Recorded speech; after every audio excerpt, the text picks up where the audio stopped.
My question is, I am not getting into the argument of rebirth, etc.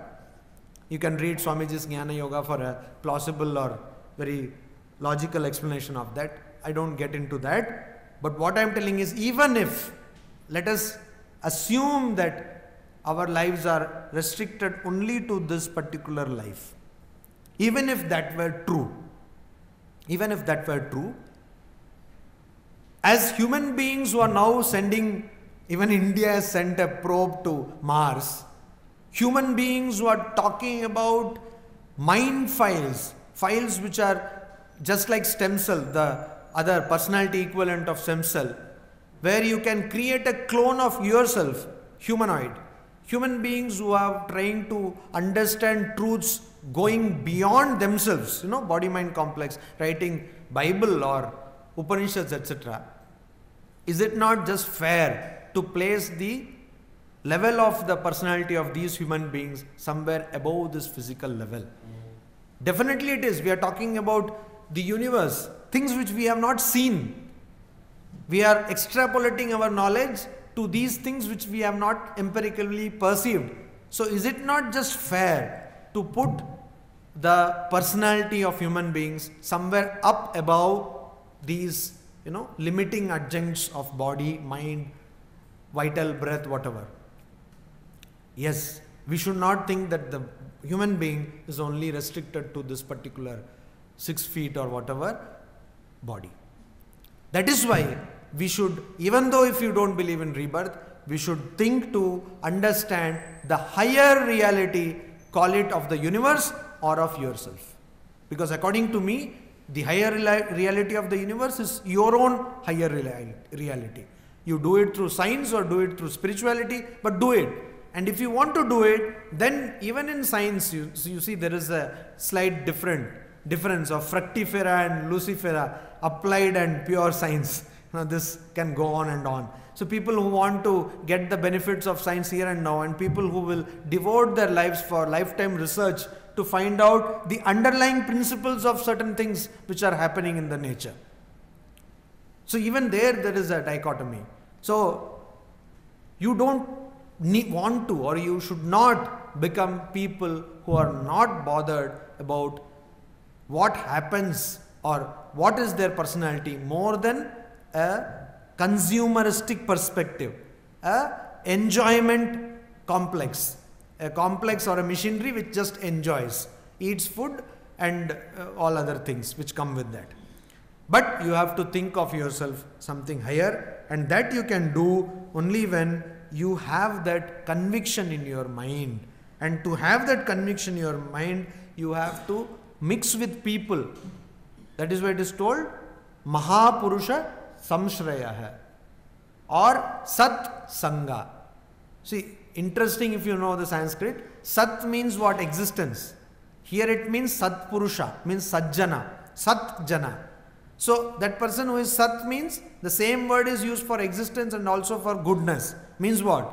Anything just exists by itself. Brahman is good, if you can say so.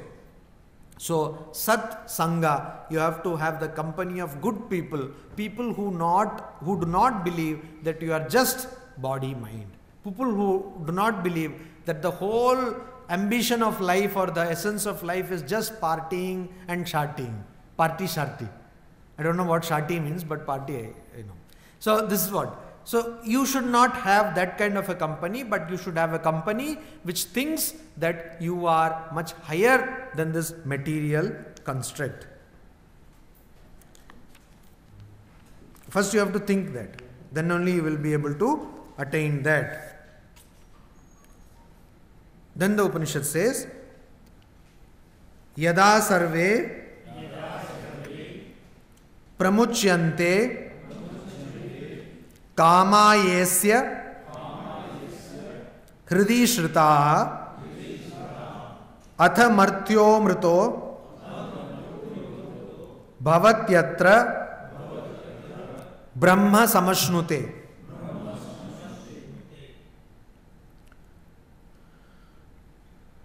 Okay, we are all people of science, so we don't want to confuse ourselves with the next birth or the previous birth, etc. We want to, whatever you say, whatever this Jivan Mukta or Brahma Jnana, etc. is there, that we want to experience here itself. I don't know about any heaven and hell. I want to experience whatever is there here itself. So hell you see, if you carefully see, not so carefully also, if you look around yourself, you will see everywhere it is hell. Heaven very difficult to attain, but hell everywhere. Probably if you go to a 5-star hotel or 7-star hotel, something closer to heaven you may get. So heaven and hell are also there here itself. So how is it that you will be able to become immortal being in this very body? How is it that you will be able to become Amara, immortal, without death, even in this body? Very simple. Very, very simple. How is it that you should not have any desires? That's all. No desires or no selfishness. If you have no desires, then you will be like what? Same analogy given for the Saint Francis of Assisi.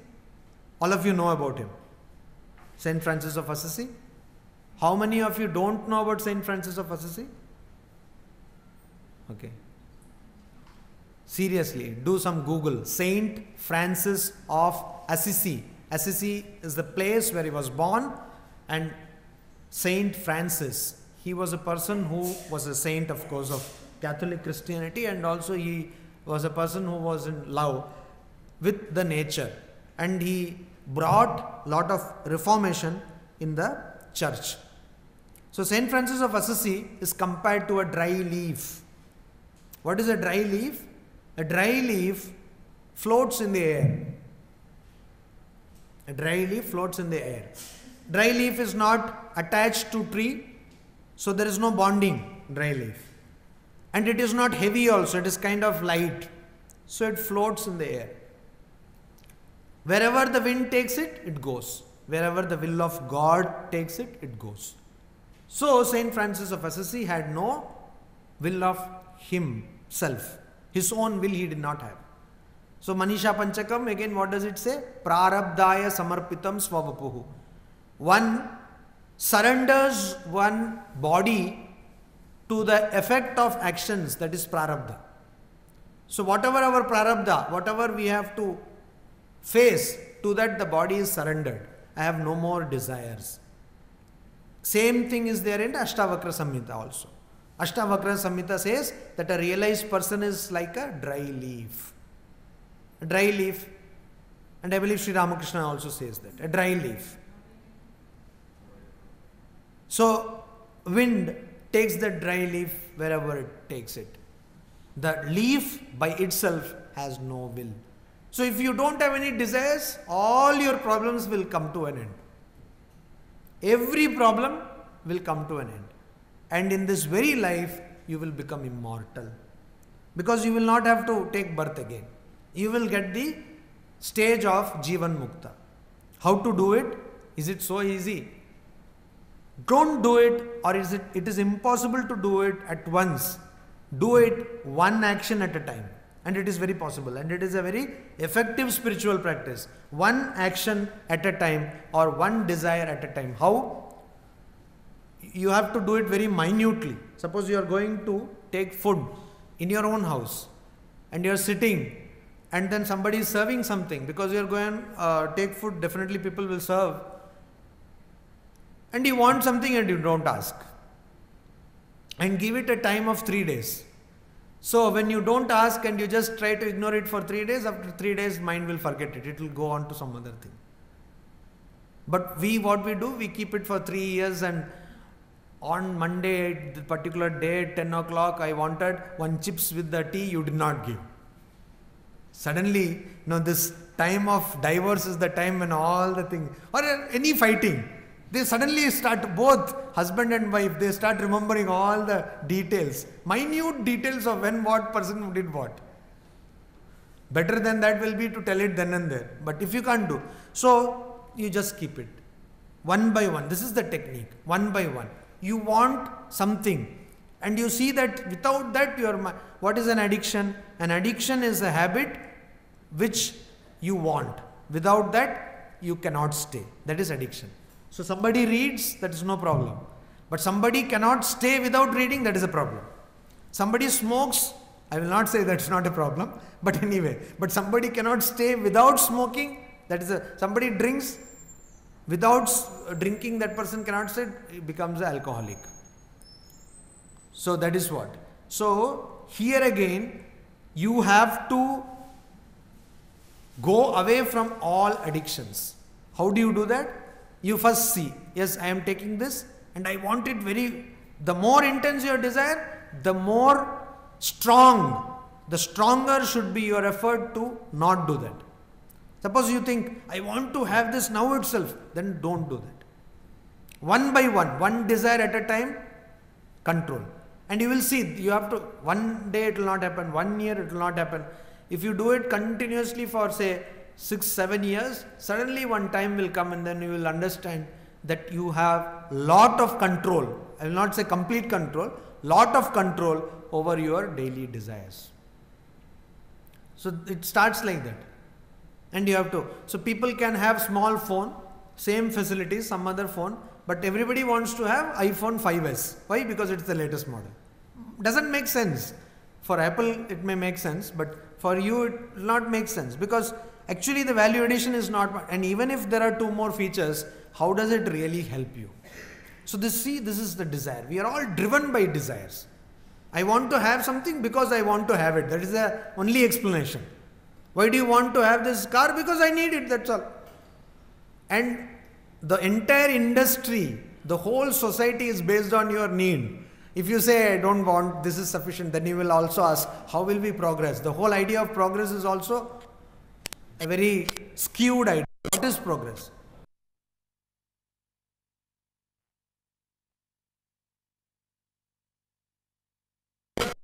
Again, cosmologists will come, how many years?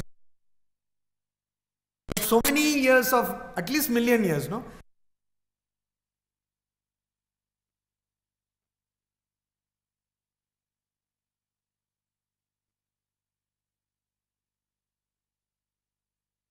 Money which is unattended, you want to grab that money. A chair unattended, you want to grab that grant or proposal or very common. So always fight, free for all. Jiski lati, uski band. Uski bands.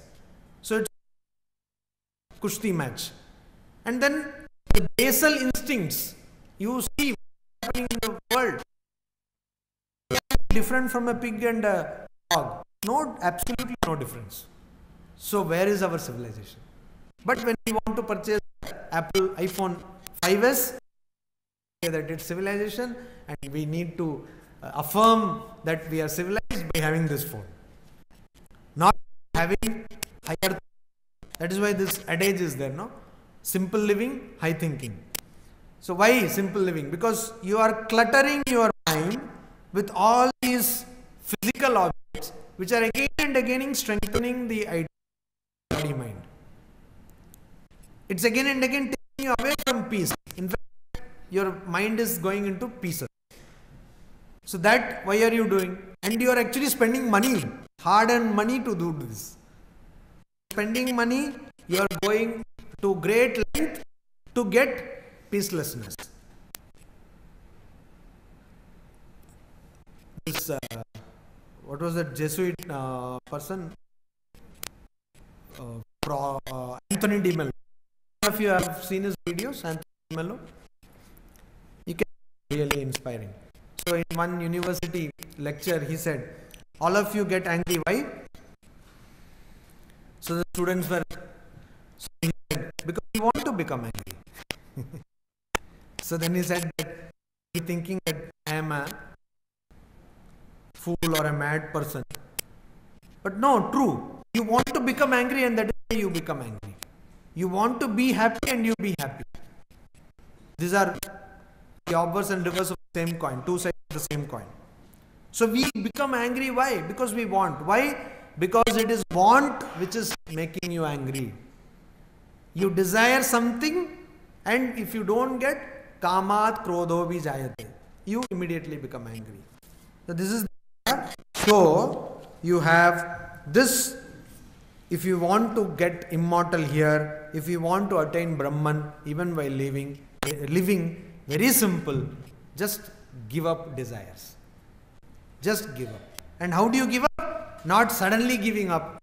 That means giving up may come, but that is like sannyasa, that is a mode of life. But for everyone, what you can do, one desire at a time, you can. So, desire is something and need is something. And even if you don't desire, things will come to you. Because why will things come to you? What is the logic behind it? Because you have already done some actions. And the fruits of those actions will work. So even if you don't desire, because of the fruits of those actions, you will have to do your things. And you will have to eat, etc., etc. This is because you would also cooked and fed other people. So you will have to also suffer the consequence. Next mantra is Yada Sarve Prabidhyante Hridayasyeha Granthayaha Atha Martyo Mrito Bhavati Etavadya Anushasanam. So again, now when will these desires will go away? When is it possible that these desires will go away? All the desires. Now you see, we are actually truly consciousness. But we think ourselves to be the body, mind, etc., which are nothing but matter. So this we call a confusion between the snake and the rope, or a superimposition, or a knot. It's all a naughty affair. K-N-O-T-T-Y, naughty affair. What is it? Granthi. Granthi. So Chit is consciousness, Jada is matter, Chit, Jada, Granthi.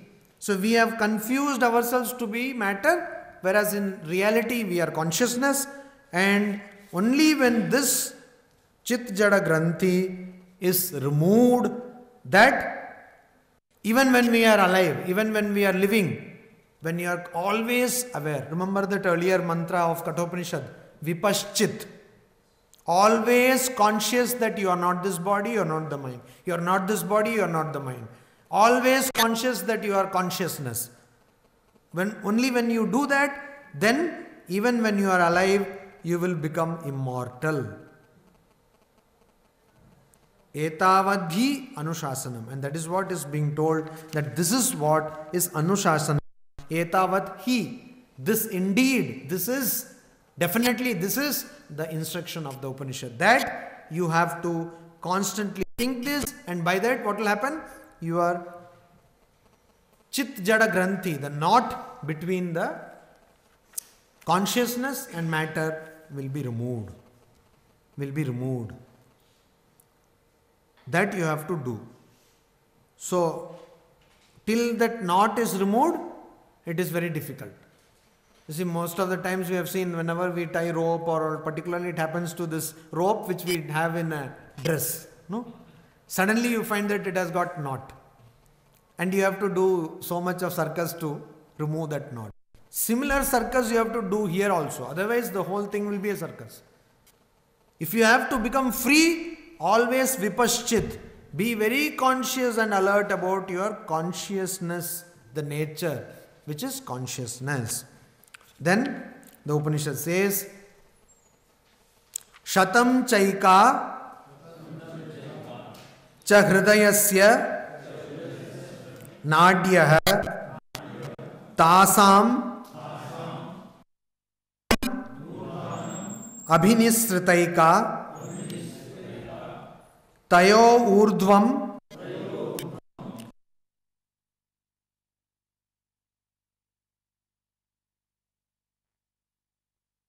Vishwang Utkramane Bhavanti Vishwanganya Utkramane Bhavanti. So here an analogy or a different explanation is given. Shatam cha eka, 101. Hridayasya nadyah. So it is told that the nerves in the heart are 101.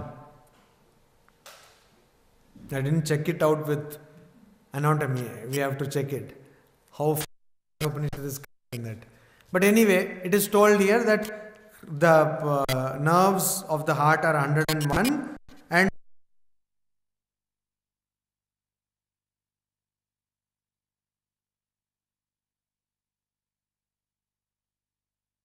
from nerve passes. Going up through that nerve, tasam murdhanam nisrita means going out. Nisritaika. So from that, through that nerve, one gets immortal. You see, there are different types of mukti. When a person dies, it is believed, and some historical accounts are also there, that here there will be some blood. This portion actually in the skull is a soft portion for every one of us. If you keep your finger, you will see that here exactly, you can check, it is a soft portion of your skull. There is a small portion here, exactly here, which is very soft. So, it is believed, and there are many legends or historical accounts which say that some saint passed and here some blood was there. So that Navadware Pure Dehi, so there are 9 exit points. So instead of some people, most of people, their prana or vital breath will go away through the organs of excretion, etc. So why? Because that is the level they are there in. So some people it will go through mouth. So some people you will see that they have passed, so mouth is open, etc. Some people it will go through eyes, etc. But a person for whom the prana goes away through this is a person who has become immortal or who has realized Brahman.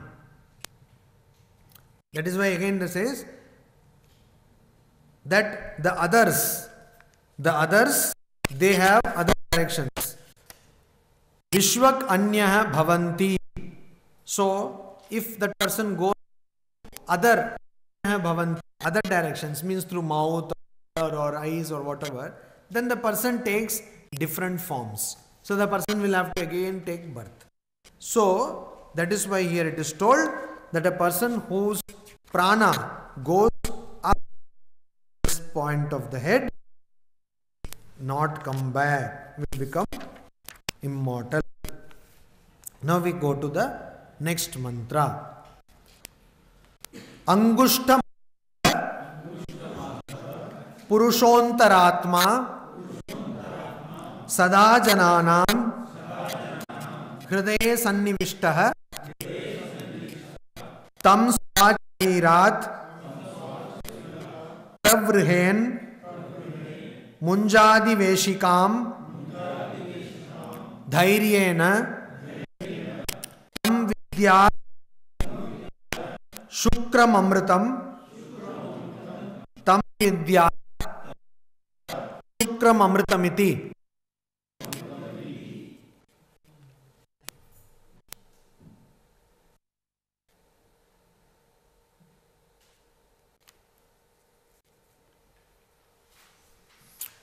So as we have seen earlier also, this Purusha or Brahman is sometimes told to be all pervasive and sometimes told to be of the size of a thumb or size of a molecule, etc. Why?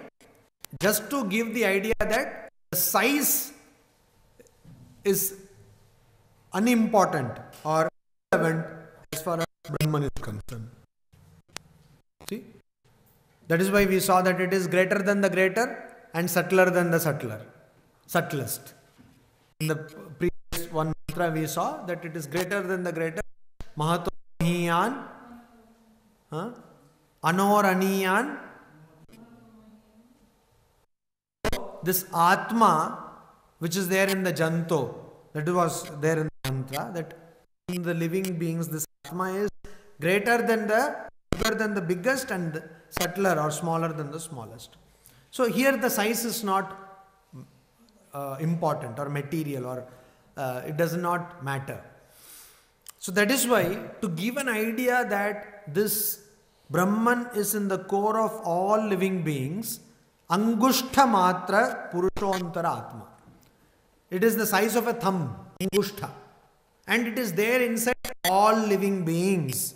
Sada Jananam Hridaya Sannivishta. In the heart of all living beings, it is always there. So, what should a person do? One person should, now you see, this is our body and mind, everything. And in that, Atman is there. So, Chit Jada Granthi. This knot is there. What do you do when there is a knot? What do you do when there is a knot? How do you open it? Separating. How do you do it? Becoming very impatient, hastily you do it? You have to be very patient. Because if you become hasty, then the knot becomes tighter. It becomes stronger and stronger and it becomes a knotty problem. So, you do it very carefully. Another analogy will be 1, 2, 3, 4, 5, 6 people. So, woman. So, another analogy will be, in many languages it is used, sari falling on thorns. No? So, if sari falls on thorns, you have to take it very carefully. Or any cloth it can be, for the benefit of, so sari I made it. But otherwise any cloth falling on thorns, you have to take it carefully. Otherwise what will happen? You will tear the cloth. So here also, dhairyena is the word, with patience. How? Like munjadi veshikam. Like separating the veshika or ishika actually. Munjadi iva ishika. Ishika means the shoot. Every plant gives a tender shoot. So here the shoot is the core of the thing. Actually, sometimes it is consumed also. In a plant called munja grass. Munja. There are so many things about this. We will come to that later, about that grass. So if you have to remove that shoot from that grass, the stalk of the grass, if you have to remove it, you have to do it very patiently. Otherwise what will happen? The grass will get torn and also the shoot will be destroyed. So you have to, when you have to remove it very patiently. So while you peel, you can peel anything like potato. So peeling is a great art. People don't realize it. Nowadays most of it done mechanically. If you peel, if you have to properly peel everything, at the same time not lose the potato. So some people will peel and there will be chunks of potato attached to the peel. See? So you have to peel in such a way that the peel will be very fine and the potato will be super fine. So there was this Swami who was peeling the potatoes in Belur Math. So in Belur Math, at that time I don't think he was Swami. So somebody joins, we get all kinds of, Swami Vivekananda said, Chandi Path teke Juto Silai. Juto Silai teke Chandi Path. So you have to do the work of shoesmith and also you have to do Chandi Path. Chandi is Durga Saptashati, Devi Mahatmyam, etc. So this person was peeling it.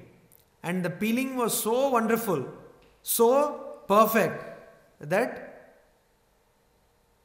Swami Premanandaji, yes, Swami Premanandaji saw this and told that he will become a Brahmanyani. Who was this person? Swami Gambhiranandaji. Swami Gambhiranandaji. So that peeling is very important. So like that if you have to do anything very nicely, if you have to do anything very perfectly, then you have to do it with tremendous amount of patience. So in life, particularly in spiritual life, what do we need? We need only 3 qualities. That is patience and patience and patience. That's all. Nothing else you need. Sure. So making a pun on the word letter, 3 letters in Bengali, all pronounced practically in the same way. It was told, what was it told? Forbear. That is what. Always patience. So here also, you have to remove this consciousness, separate this consciousness from your body-mind complex and Then you will know tam vidyat shukram amritam. Shukram means pure and amritam means immortal. Then you will know that this, by this knowledge you will come to know, by this process you will come to know that Brahman or your own personality is pure and immortal. Then again it is repeated, you see, tam vidyat shukram amritam iti. Now this is a kind of a colophon. Colophon, what is colophon? If you have read the Bhagavad Gita, you will see Bhagavad Gitayam, like that. After every chapter there is one colophon. You will say this Shastre, this Adhyaye, etc., etc. So that is called it is a kind of an ending given to every chapter. It can be also a ornament design, because if you see some books, then you will find that some design is put after every chapter. So this is used in that purpose. When something is repeated twice, it means that that has come to an end. So here Kathopanishad has actually come to an end. Yama's talking or words to Nachiketa has ended here. And that is why the Upanishad says it twice. Tam vidyat shukram amritam, tam vidyat shukram amritam iti. In some traditions, when you chant a text, say Bhagavad Gita, when it has come to an end, that last shloka will be chanted twice. So what is the last shloka of Bhagavad Gita? That will be chanted twice. So like that. Yatra Yogeshwaro Krishno, Yatra Partho Dhanurdhara, Tatra Shri Vijayo Bhuti. So here it is told that a person who understands this with patience. So see, Kathopanishad ends with the message of patience. Patience, and also the message that this knot is there of consciousness and matter. So you have to remove, separate them.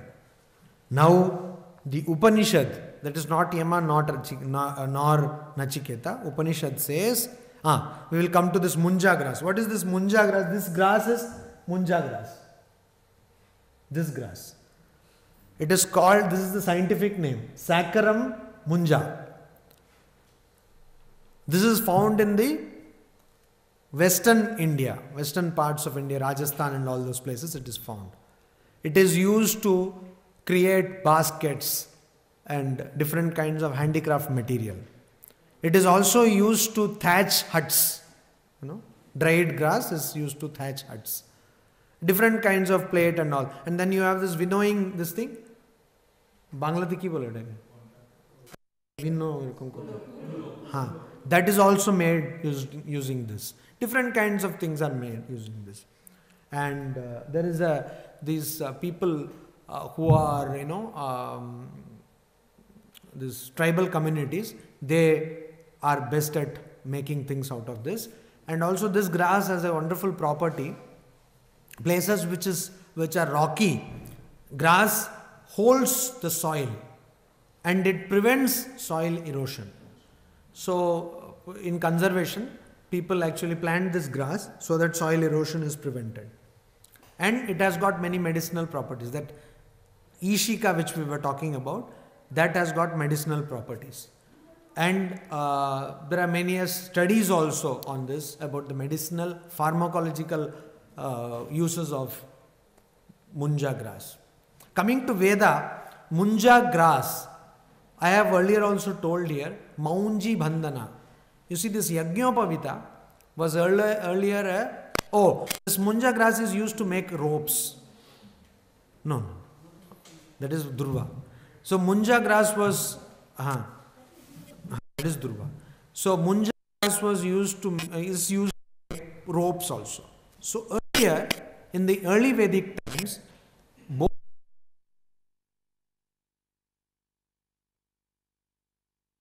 grass.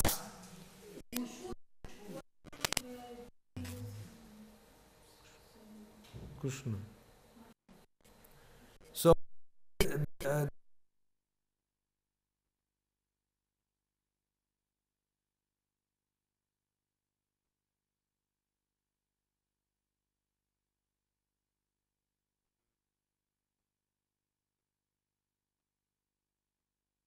even in Bengal, it is used in handicrafts.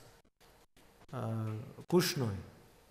আমি দেখেছি কয়েকটা দুর্গা পূজাতে ওটা দিয়ে প্যান্ডেল বানিয়েছিল গত বছর।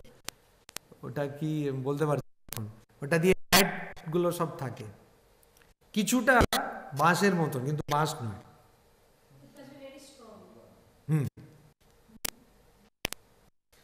So anyway, so it's called Sikki in Bihar, a little different species. So a saccharum became something else.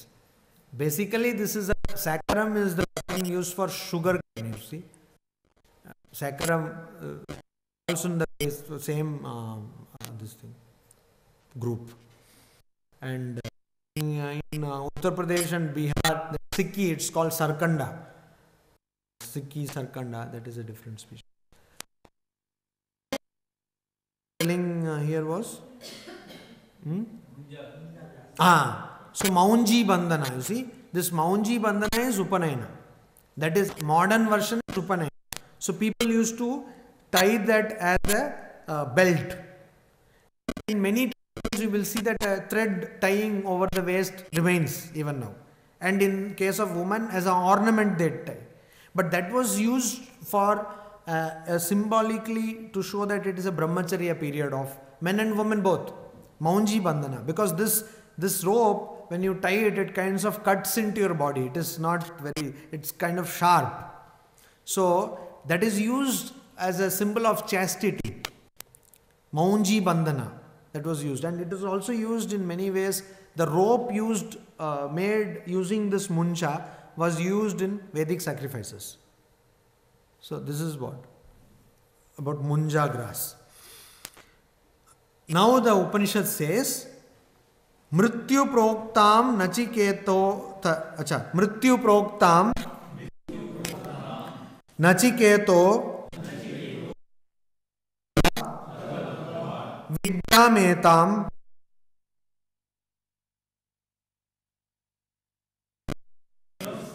brahma prapto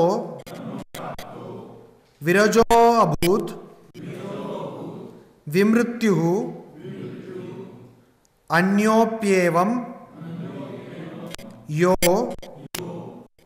विदात्मैव। तो नचिकेता मृत्यु प्रोक्ताम नचिकेता अथो लब्धा मृत्यु प्रोक्ताम, what has been told by मृत्यु, that death, atha, thus. Atha can be used in various manner. Atha means whatever has happened, athato brahma jnasa. So after having all the qualifications, sadhana chatushtaya, you will go into the inquiry of Brahman. So like that. Atha, till now this discourse of Yama, Lord of Death, Nachiketa has been done. So like that, thus Nachiketa Mrityu Proktam, Nachiketa was taught by death or Lord of Death, Yama. Etan Vidyam Krishnam Yoga Vidim cha. Etam Vidyam Krishnam Yoga Vidim cha means this etam vidyam, this knowledge, vidyam, this knowledge, krishnam yoga vidim cha, and also yoga vidhi, the process or the methodology of yoga. Krishnam, completely. Krishnam means completely. One who knows this, by acquiring this knowledge, Nachiketa, what did he get? Labdhva, having acquired this knowledge of yoga and also Brahman. Because towards the end, it is told that you have to follow this, you have to control mind. So that is yoga part. And Brahman. So theoretical, practical, both knowledge. Theory, practice, classroom, laboratory, both are covered. So Labdhva, having attained Brahma Praptaha, Nachiketa became one with Brahman, Brahma Praptaha. Virajaha Vimrityuhu Abhut, and he became Virajaha. So Virajaha can mean many things, One thing is that you are dispassionate. You have vairagya. It also means you become pure. Raja means activity, kind of impurity. And Rajaha means without that you become pure. So Nachiketa became pure and he became Vimrutyuhu, without death, that is immortal. But the Upanishad says, Anyaha apiyaha. So it is not that this Upanishad has been preserved and through the tradition of Shruti Parampara it has been told. It is not a story about Ekta Raja, Ekti Rani. It is not a story between Yama and death, but it is a lesson which can be followed by anyone. So essentially, it is a manual which you can also follow. It is a verifiable, demonstrable, repeatable truth. It is not something which happened in the past, forget about it. Fill it, forget it. No. It is something which is very much true. Anyaha api yaha adhyatmam evam vid. So any other person who does this, that is understood, any other person who does this, follows this methodology of Brahman, knowledge of Brahman and the process of yoga, will attain the same thing which Nachiketa attained. Like Sri Ramakrishna says, I have seen God. And he says, how many do cry for God? People cry they shed torrents of tears. Niagara waterfalls. Some people have it all like a button, no? You just, even before you tell it is all the waterfall problem. We should not do rainwater harvesting. We should do tear water harvesting. Better. Just desalination and thing is ready for consumption. So this people shed torrents of tears for material thing. How many people do they shed tears for God? That is why God, what does God do? What does he do or she does? What does she do?